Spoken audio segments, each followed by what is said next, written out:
বুড়োদের বেশি রস, তাদের তো ঘরে বউ নেই মনে হয়, তাই জন্য রাস্তায় ছুরিদের দেখার জন্য বসে থাকে টেকে।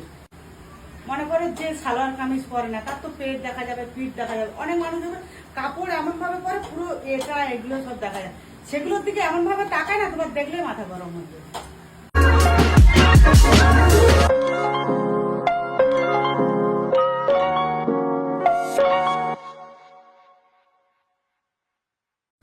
ফুকু কোথায় মা? তুমি আজকে রান্না করে নিলে সব? কবে? আমার রুটি করা রেডি, ওদিকে সব রেডি, ওয়েট করছে, ফুকুর দেখা নেই। কেন কেন? মেয়ের জন্মদিন না কাল, ফুকু এখন ব্যস্ত। ওদিকে মা সবজিও কেটে ফেলেছে নিজের মতো করে, সব কাজ করে ফেলেছে, সব কাজ। নতুন ফোন নিয়ে আর আসছে না মা, তুমি দেখেছো? অবশেষে খুকু এসেছে, এসেই বেরিয়ে যেতে চাইছে। কিরে বেরিয়ে যাচ্ছিস কেন? গরম, এসি চালিয়ে রাখুনি তুমি। বাবা এনে ভিএন অ্যাপ ডাউনলোড করে দিয়েছি, হচ্ছে ডাউনলোড।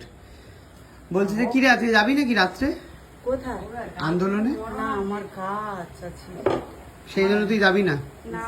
তুই রাস্তাঘাটে কখনো বিপদে পড়িসনি? রাস্তাঘাটে কেউ তোকে কোনো কুরুচিকর মন্তব্য করেনি এখনো? লোকে তো রাস্তাঘাটে খারাপ মন্তব্য করে, আর তোকে এমনি ট্রেনে বাসে দামে ধাক্কা ধাক্কি কেউ করেনি? তাদেরকে ঘুরিয়ে মেরেছিস ওখানে? ঘুরিয়ে মারিনি, বলেছি আপনার ঘরে কি মা বোন নেই নাকি, এরকম ভাবে বলেছি। যে না যদি থাকে সবাইকে বোনের চোখে দেখো, এরকম ভাবে বলেছি। তো আজকে যাবি না কেন, কারণটা কি? অনেক কাজ আছে, কালকে তো জানো অনুষ্ঠান আছে। আর খুকুর বাড়িতে অনুষ্ঠান আছে, তো একটুখানি কিছুক্ষণের জন্য যা।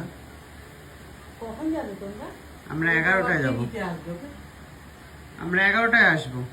11টা যাবো? হ্যাঁ যাবো, রাত 11টায়, 2টো বাজবে। হ্যাঁ ততক্ষণে আমার অনেক কাজ। কি তুই তাহলে যাবি না বলছিস? 11টা থেকে 2টো মানে রান্নাটা? হ্যাঁ যাবো। সত্যি কথা বল। যাবো যাবো। তাহলে 11টা থেকে 2টো অব্দি যাবি তো? গিয়ে আন্দোলন করবি ওখানে? মারামারি করবো ওখানে গিয়ে। কাউকে মারতে হবে না, কেউ নেই ওখানে মারার মতো, সঞ্জয় ওখানে নেই। তাহলে কি বলবো? সেটা তো ওখানে গিয়েই জানতে পারবি কি বলবি, কিন্তু তোর উচিত ওখানে যাওয়া। হ্যাঁ যাবো আমি। কারণ তুই রাস্তাঘাটে একা একা পথ চলিস, কত লোকজন তোকে কিছু কথা বলতেই পারে, তাদের তো প্রতিবাদ জানাতে হবে। ও মা, রাস্তাঘাটে লোক বলতে বয়স্ক থেকে বুড়ো থেকে ছুড়ো থেকে নজর ওদের খারাপ দেখে বুঝতে পারিস তো? এটাই তো মেয়েরা বুঝতে পারে যে নজর কে কিরকম নজরে, মাল মানে কি বলো? তোর ঘরে তো মা বোন আছে, কে কোন নজরে দেখে সেটা মেয়েরা খুব ভালো বুঝতে পারে। হ্যাঁ বল এবারে। সেবারে আমিও কাজ দিয়ে আসছি, আর একটা মহিলা যাচ্ছে আর কি, তখন বলছি এই মালটা কি সুন্দর যাচ্ছে রে, মালটা কি সুন্দর যাচ্ছে। তখন আমি আর এই কথাটার মানে বুঝি না, মাল মানে কি রে বাবা। তখন আমি একজনকে দিয়ে যাচ্ছি, মাল মানে কি গো? বলে হয়তো তোমাকে হয়তো ঘুরে যেতে পারতিস তো একটু দা নিয়ে। আমি তো ওর মানেটা বুঝি না। মাথায় একটা হ্যাঁ যে মালটা কি, তখন জিজ্ঞাসা করি। তখন তারপরের দিন আমি যখন রাস্তায় আছে, আমি যখন রাস্তা দিয়ে যেতে তখন আমি বলছি তার ঘরে তো মা বোন নেই, বুড়োদের বেশি রস আর কি। বুড়োদের বেশি রস, তাদের তো ঘরে বউ নেই মনে হয়, তাই জন্য রাস্তায় ছুরিদের দেখার জন্য বসে থাকে টেকে, এভাবে বলি। আরে তো ফোনে যদি কারোর সাথে কথা বলি তখন আরো টোন মেরে মেরে কথা বলতে বলতে যাই। কি বলিস? এই যে সব যে রাস্তাঘাটে বেরোনোই রিক্সের ব্যাপার হয়ে যাচ্ছে, ছেলেরা সব বসে থাকে, কার ঘরের বউ কেমন দেখতে, কার কোথা থেকে পেটি দেখা যাচ্ছে, পিঠ দেখা যাচ্ছে, এইসব দেখার জন্য তো রাস্তার ধারে সব বসে থাকে লোকেরা।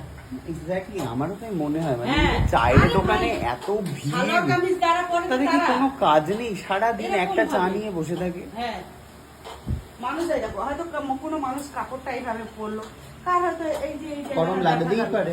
হ্যাঁ সেগুলো পর্যন্ত তাকিয়ে দেখে, এত মানুষের চরিত্র খারাপ। মনে করে যে সালোয়ার কামিজ পরে না তার তো পেট দেখা যাবে, পিঠ দেখা যাবে। অনেক মানুষ কাপড় এমন ভাবে পরে পুরো এটা এগুলো সব দেখা যায়, সেগুলোর দিকে এমন ভাবে তাকায় না তোমার দেখলে মাথা গরম হয়ে যায়। তো এই মাথা গরমটা নিয়েই তোকে আজকে যেতে হবে। হ্যাঁ বুঝতে পেরেছিস? বাকি কাজ রাত 2টার পর এসে করবি রান্না, ঠিক আছে? তাহলে যাবি তো? হ্যাঁ, সবাইকে বল যেতে। তাই জন্য কাকিমা কি তাড়াতাড়ি রুটি করে সেই নিচ্ছে। জন্য কাকিমা তাড়াতাড়ি রুটি করে নিচ্ছে। যাওয়া হবে নিয়ে বলে। কাকিমা এখানে একদম দিয়ে নেবে, তারপরে যাবে। তোকে এগিয়ে দিচ্ছি, যাতে কুকুর হ্যাঁ, প্রতিবাদ দেখ করতে তোকে যেতে এগিয়ে পারে। দিচ্ছে, দেখ তোর হেল্প করে দিচ্ছে। কুকুর প্রতিবাদ করতে যেতে পারে। ইনকিলাব জিন্দাবাদ করে। একদম বুঝতে পেরেছো কেন হচ্ছে রান্না তাড়াতাড়ি? এটা কি হবে ভাইয়ের মতো